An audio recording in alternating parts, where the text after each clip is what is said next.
Tansin itute magtiar Wheatley, Nisigasun, Opasquac Janina. Dawao, welcome to APTN National News. Political tensions are high in the Mohawk community of Kanesatake over allegations of misspent federal funds, but an investigation launched by the most recent Grand Chief has now been dropped. Our reporter Savannah Craig takes us to Kanesatake to show us the latest developments. It's been 4 years now that investigation has been going on. Former Kanesatake Grand Chief Victor Bonspiel alleges that chiefs in power before him misspent COVID-19 relief funds. He took this to the provincial police force, the Sûreté du Québec, in 2021. I have yet to hear from the federal government on what they think about their money being spent. Bonspiel even flagged the issue to then Prime Minister Justin Trudeau at the Assembly of First Nations last year. These charges have now been dropped by the Sûreté du Québec. It's just another, another black eye to Kanesatake when it comes to the injustice that the federal government and the province has shown to us. Bonspiel told APTN News the Sûreté's investigator told him the charges were dropped earlier this month. The SQ told APTN News back in April that there had been an ongoing fraud investigation in Kanesatake. However, that investigation was not against the Band Council, but an external agency in Kanesatake. It was disappointing news that they told us that there was not enough evidence to move forward with charges on anybody, basically due to the fact of Indigenous Services Canada, or ISC, and their policies. APTN News once again reached out to the SQ. They referred APTN News to the Office of the Director of Criminal and Penal Prosecutions. In an emailed response, Deputy Spokesperson Patricia Johnson said after analyzing the evidence, it was decided to not lay criminal charges. I'm looking forward to maybe some more peaceful times after this whole mess is over. Serge Simon was Grand Chief during the time Bonspiel alleges the misspending occurred. Simon says those on council worked hard to protect the community during COVID-19.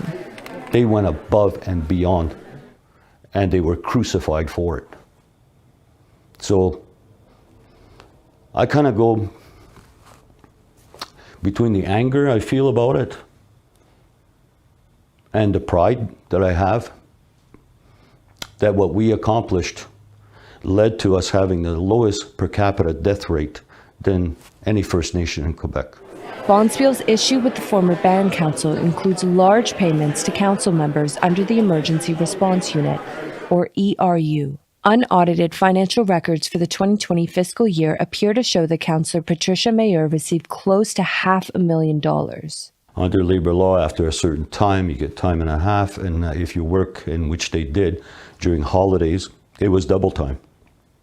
And the hours that they worked, I don't think at the beginning of this anybody had any idea how much work is going to be involved, for how long. You know, a global pandemic could last months or years. And since we have no police force, we have no fire station, the ERU had to fill in some of those roles to a certain point.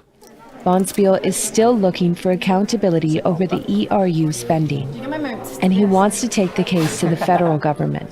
After all, it is federal monies that were sent here, over $5 million. Right now, in my capacity, I can't really do much. I'm waiting for an election. Bonspiel says he will run again as Grand Chief in the next election. Savannah Craig, APTN National News, Kanesatake, Mohawk Territory. Tapwagiche Savannah.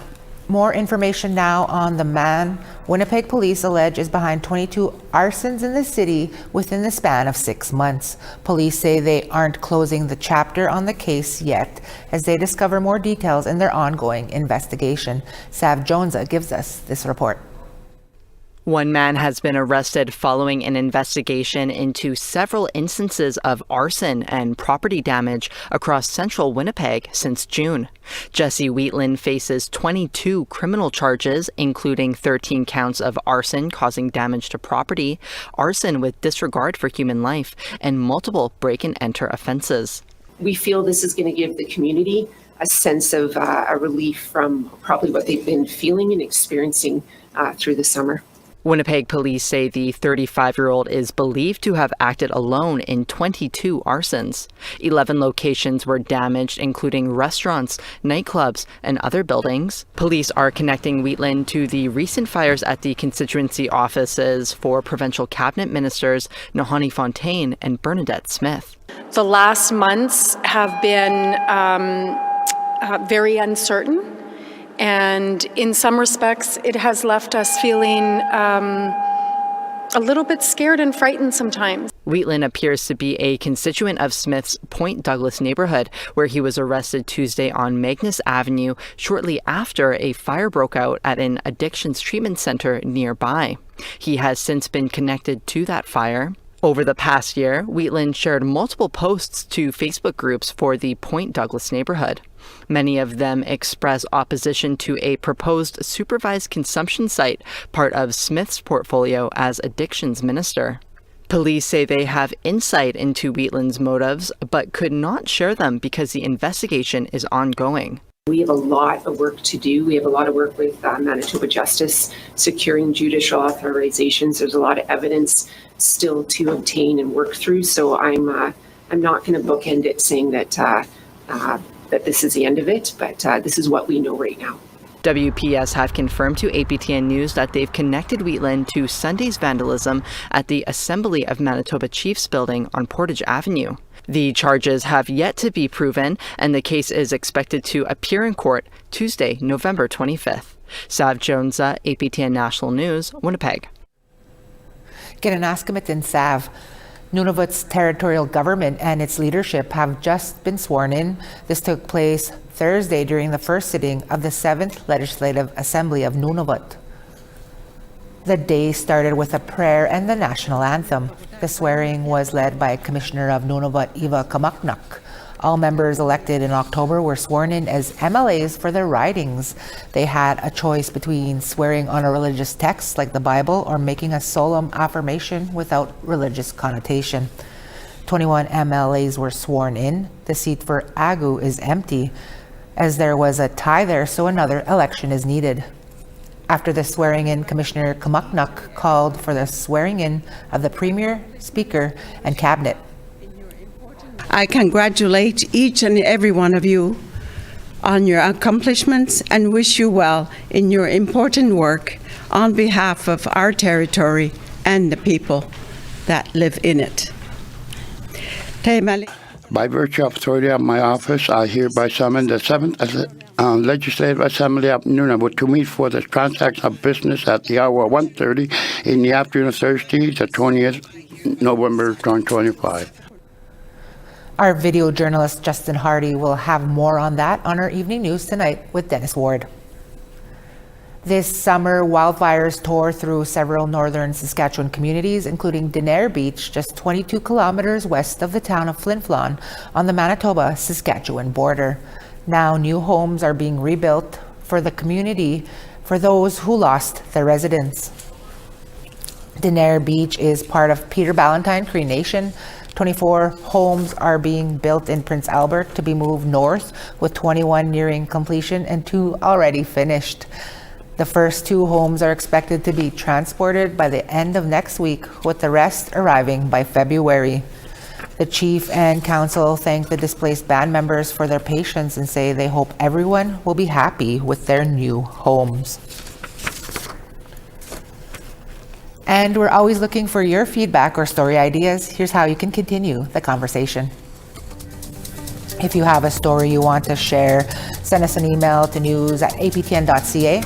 To read and watch our stories, go to aptnnews.ca, and you can find us online on your favorite social media sites, including TikTok, YouTube, LinkedIn, and X. Follow APTN News to join the conversation and see our latest stories.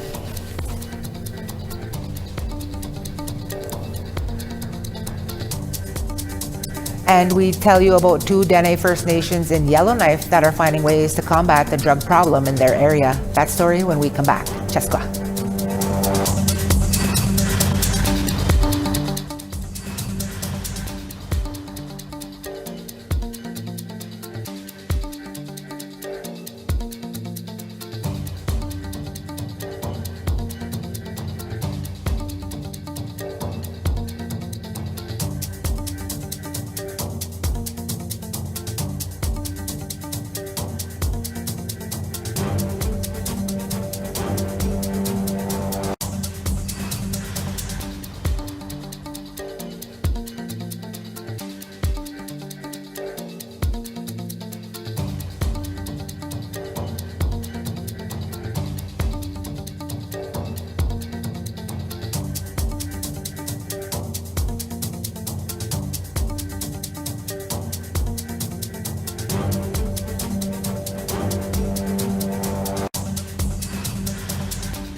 Come on in, Pete de Gue.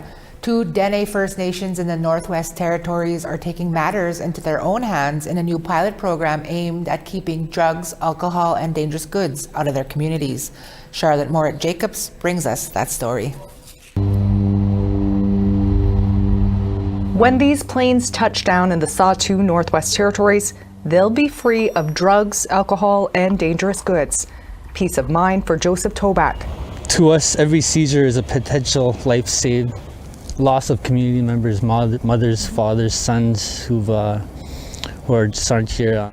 Toback is one of several leaders spearheading a pilot project that sees dogs search luggage and cargo on airplanes leaving Yellowknife and arriving in the isolated communities of Fort Good Hope and Delaney.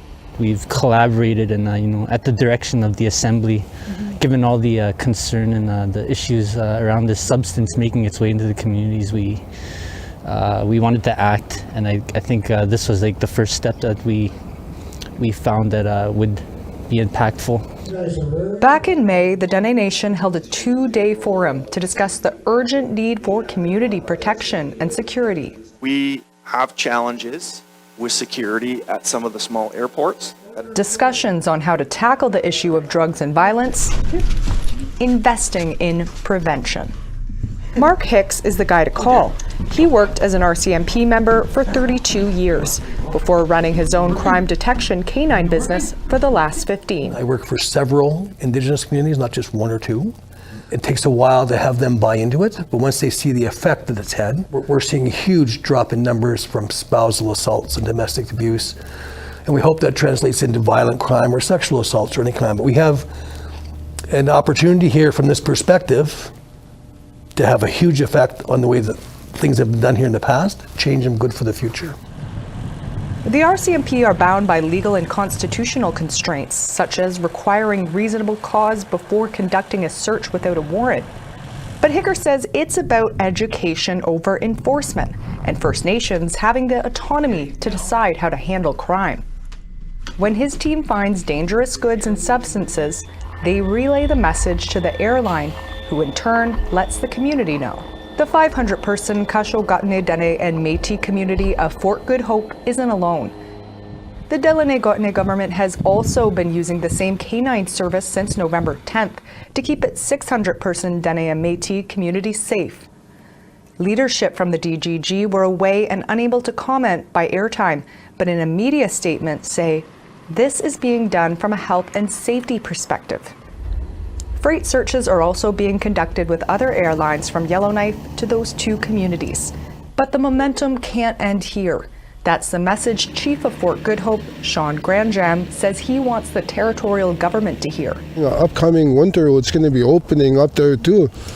So it's getting kind of scary because we're getting a little bit nervous because a lot of people probably owe money.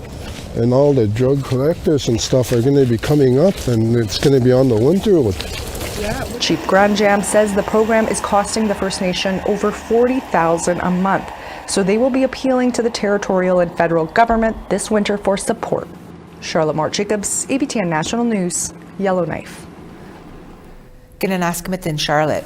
The largest winter gathering of its kind is underway in British Columbia's Harrison River Valley. Thousands of birds, including bald eagles, have descended for a visit and a snack, and as CTV's St. John Alexander reports, the show is only expected to get better. Keeping court way up high, those sharp, piercing eyes are always on the lookout. Of late, they spot an unusual sight. Human types who need tools for better vision seem keen on staring back. Lived here for 25 years and have never come out. So this is the first time seeing this. It's incredible.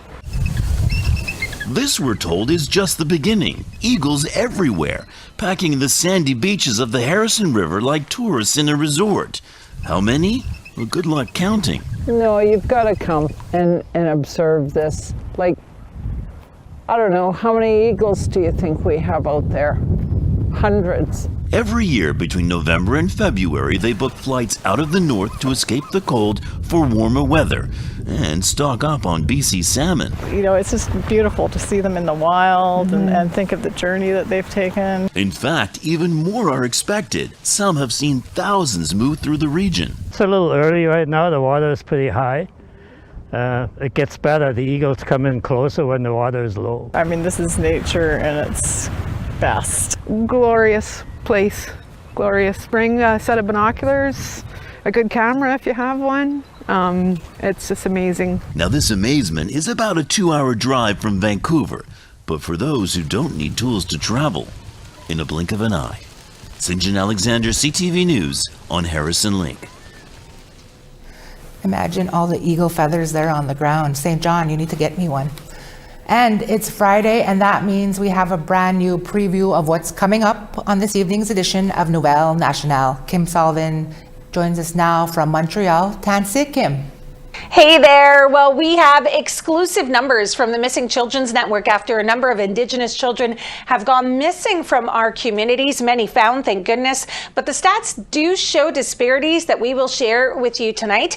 We also speak about the Ombudsman's report on the implementation of the calls to action of the VIA Commission, and one of our own, the one and only Florent Vallant, intronized in the Canadian Songwriters Hall of Fame. Join us for all of that tonight, 6:30 Eastern. Tapwagi Chikim. We now want to tell you about this week's web poll questions. Our first question was, does the Kanesatake ruling concern you about private land ownership in Canada? Your options are yes, no, and unsure. Our second question was, do you support the proposed expansion of the Port of Churchill? Again, those options for that are yes, no, and unsure. And then our last question this week is, should someone convicted of multiple homicides of Indigenous people have to serve consecutive life sentences rather than concurrent? So those options you have are yes, they should serve sentences one after another. The other is no, they should serve sentences at the same time, or you're unsure.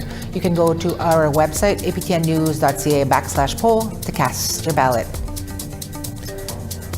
And we tell you about an interesting documentary about a roller derby team. Hear from the filmmaker in a couple of minutes. Cheskwa.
Wow, welcome back. Starting on the East Coast, St. John 6, Charlottetown 5. Kuujjuaq -1, Nain 2 degrees. Chibougamau -1, Quebec City 0. North Bay 3, Sault Ste. Marie also 3. Sioux Lookout -2, Kapuskasing 0. Over to the middle, Churchill -8, Puckatawagan -6. Barons River -3, Brandon -2. North Battleford -8, Regina 0. Uranium City -6, Meadow Lake -9. Moving west, Peace River -6, Grand Prairie 6 and sunny. Edmonton 5, Calgary 6. Bella Coola 0, Campbell River 8. Dease Lake -4, Prince Rupert 6. Moving up north, Rock River -8, Beaver Creek -12. Norman Wells -7, Wati -7 as well.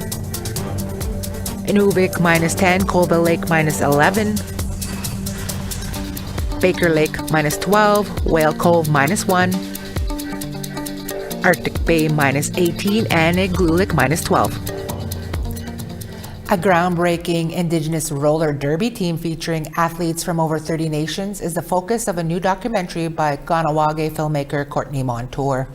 Rising Through the Fray follows the Indigenous rising team as they try to change the face of the game. The film is set to have 2 screenings at the upcoming Montreal International Film Festival. For more on the documentary, we're joined by Courtney Montour. Courtney, thanks for being with us. Before we get into your documentary, can you tell us a bit about the Indigenous Rising Roller Derby team? Yeah, so the team is made up of Indigenous women from over 30 nations across North America, and they came out in 2018 at the Roller Derby World Cup in Manchester in the UK as the first borderless team, so it was a groundbreaking moment. Why did you think the team would make for a compelling feature? I mean, I think it's so important. So in the sport, to be the first one to come out as a team, to be like, you know what, we're going to the World Cup. We don't want to be defined by these colonial country borders, that we want to represent our nations. So we're the first team to come together to do that, and that's historic. And I think we need to celebrate that.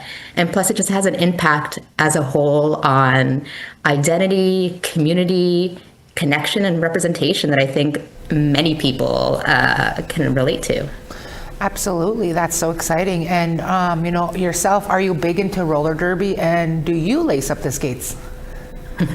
I absolutely love roller derby. I'm Kanehsatake from Kahnawake, just outside of Montreal, and Montreal is a massive roller derby hub. So I have been going to games for years, and it's a sense of community. And for people who don't know what roller derby is, it's 2 teams on a flat track, and it's highly competitive. It's a full contact sport, and it's on skates. So it's just incredible to watch. Rising Through the Fray focuses on a few teammates, including Sour Cherry, Crispy, and Hawaiian Blaze, cool names by the way, who have been disconnected from their culture and identities. Can you tell us a little bit about them? Yeah, so Crispy is from the Cherokee Nation. Hawaiian Blaze is from Hawaii, but lives in New York. And Sour Cherry lives in Edmonton and is from the Saulteaux Nation. And I think it's just really important that they all have very different stories of disconnection from their communities and their identities. And so following them in their personal home lives really gives that intimate perspective of why it's so important for a team like Indigenous Rising Roller Derby to exist. Through the team, they've been able to feel that sense of pride and start their journeys of reconnecting with their culture and identities. Aside from the Montreal International Film Festival, where will people be able to watch the documentary? Yeah, it is exciting that we're having our Quebec premiere in Montreal at RIDM. And that's this weekend, Friday and on Sunday. It's also going to be playing at Imogen Nation the following Saturday, November 29th in Montreal as well. And it's hitting the festival circuit. So all of our festivals are on risingthemovie.com. And we're just really excited to, have it get out there in the world. And Sour Cherry is going to be in Montreal this weekend, traveling from Edmonton to join me for the RIDM screening. So that's really special too. And briefly here, before we go, tell me a little bit about what's next for you. I'm working on some new personal documentary projects and just in the research stage. So I'm excited to launch into that next year. Absolutely, and looking forward to what's next for you. I just want to thank you for your time today. Yeah. Looking forward to that one. And that's your APTN National News Daytime Cast for this Friday, November 21st. It's Friday, whoop whoop.